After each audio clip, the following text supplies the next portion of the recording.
मृत्यु कुछ भी नहीं है, लेकिन पराजित और अपमानजनक जीवन जीना प्रतिदिन मरने के समान है। यह फेमस स्पीच नेपोलियन बोनापार्ट का है। आइए आपको नेपोलियन बोनापार्ट के इतिहास के बारे में बताते हैं। नेपोलियन बोनापार्ट, जिन्हें नेपोलियन के नाम से भी जाना जाता है, एक फ्रांसीसी सैन्य नेता और सम्राट था जिसने 19वीं शताब्दी की शुरुआत में यूरोप के अधिकांश हिस्सों पर विजय प्राप्त की। कोर्सिका द्वीप पर जन्मे नेपोलियन ने फ्रांसीसी क्रांति के दौरान सेना में तेजी से तरक्की की।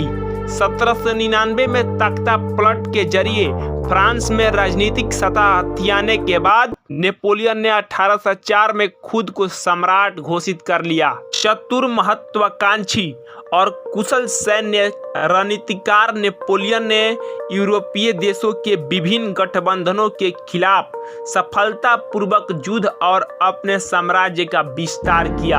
हालांकि 1812 में रूस पर एक विनाशकारी फ्रांसीसी आक्रमण के बाद नेपोलियन ने 2 साल बाद सिंहासन त्याग दिया और एल्बा द्वीप पर चला गया। 1815 में वह अपने 100 दिनों के अभियान में कुछ समय के लिए सत्ता में वापस आया। वाटरलू की लड़ाई में करारी हार के बाद नेपोलियन ने एक बार फिर से पद त्याग दिया और उसे सेंट हेलेना के सुदूर द्वीप पर बंदी बनाकर रखा गया, जहां नेपोलियन की 51 वर्ष के उम्र में मृत्यु हो गई। इतिहास साक्षी है कि प्रत्येक साम्राज्य अथवा सम्राट का, चाहे वह कितना ही शक्तिशाली क्यों न हो, एक निश्चित अवधि के पश्चात उसका पतन होने लगता है। नेपोलियन भी इस ऐतिहासिक सत्य का अपवाद नहीं था। असंभव शब्द न मानने वाला नेपोलियन भी इस ऐतिहासिक सत्य के गर्त में समा गया। नेपोलियन के पतन के कई कारण थे, जिसमें से कुछ कारण आइए आपको बताते हैं। पहला, एक व्यक्ति की योग्यता पर आधारित राज्य। नेपोलियन अपनी योग्यता के आधार पर शासक बना था। इसमें कोई भी संदेह नहीं है कि नेपोलियन प्रतिभा का स्वामी था, किंतु फिर भी राज्य को सुचारू रूप से चलाने के लिए लोगों की आवश्यकता होती है। नेपोलियन किसी भी प्रकार के हस्तक्षेप को पसंद नहीं करता था और न ही किसी से परामर्श लेता था।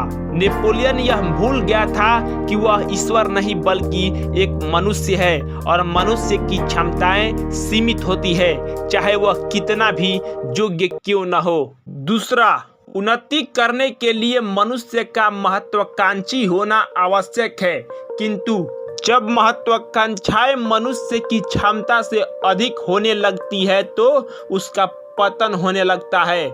नेपोलियन के साथ भी यही हुआ था। वह एक साधारण सिपाही था जो फ्रांस का सम्राट बन गया था, किंतु फिर भी उसकी अभिलाषाएं समाप्त नहीं हुई। फ्रांस का सम्राट बनने के पश्चात वह विश्व विजय का स्वप्न देखने लगा। यही उसके पतन का कारण बन गया, क्योंकि यूरोप के राष्ट्रों ने उसके खिलाफ संगठन बनाकर उसके पतन का बीज बोना शुरू कर दिए। तीसरा, बढ़ती आयु के साथ साथ नेपोलियन का स्वास्थ्य भी खराब होने लगा था। कुछ इतिहासकारों का मानना था कि वाटरलू के लड़ाई के समय नेपोलियन पूर्ण रूप से स्वस्थ था, केवल उसके निर्णय शक्ति कमजोर हो गई थी। यदि सम्राट का निर्णय शक्ति ही कमजोर हो जाएगी तो उसका पतन होना स्वाभाविक है। इन्हीं कारणों से उसने वाटरलू की लड़ाई में बड़ी भूल की। डॉक्टर सोलोन ने लिखा है, निसंदेह नेपोलियन निरंतर युद्धों में लगे रहने के कारण थक चुका होगा, जिससे उसकी कार्य क्षमता और युद्ध क्षमता पर असर पड़ा। नेपोलियन ने अपने राजनीतिक एवं सैन्य जीवन के दौरान अनेकों भयंकर भूलें की, जिसका परिणाम उसे भुगतना पड़ा। पहला, महाद्वीपीय व्यवस्था लागू करना। दूसरा, महाद्वीपीय व्यवस्था के दौरान इंग्लैंड के लिए अनाज जाने देना। तीसरा, स्पेन पर आक्रमण करना। चौथा, रूस के अभियान के दौरान मॉस्को में 1 माह से अधिक समय तक रुके रहना।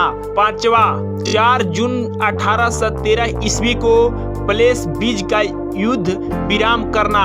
छठवां, शत्रु सेना को कमजोर समझना। 7वां, वाटरलू के लड़ाई के समय आक्रमण में देर करना। यह नेपोलियन का दुर्भाग्य था कि उसका प्रमुख शत्रु इंग्लैंड था। इंग्लैंड अत्यंत शक्तिशाली था तथा चारों ओर समुद्र से घिरा होने के कारण सुरक्षित था। इंग्लैंड की नौसेना अत्यधिक शक्तिशाली थी, जिसके कारण फ्रांस तमाम प्रयासों के बावजूद भी इंग्लैंड को परास्त करने में असफल रहा। इंग्लैंड ने राजनीतिक एवं कूटनीतिक श्रेष्ठता का परिचय देते हुए फ्रांस के विरुद्ध अन्य राष्ट्रों के साथ 4 संगठन बनाया तथा अंततः वाटरलू के युद्ध में परास्त कर नेपोलियन के राजनीतिक जीवन का अंत कर दिया।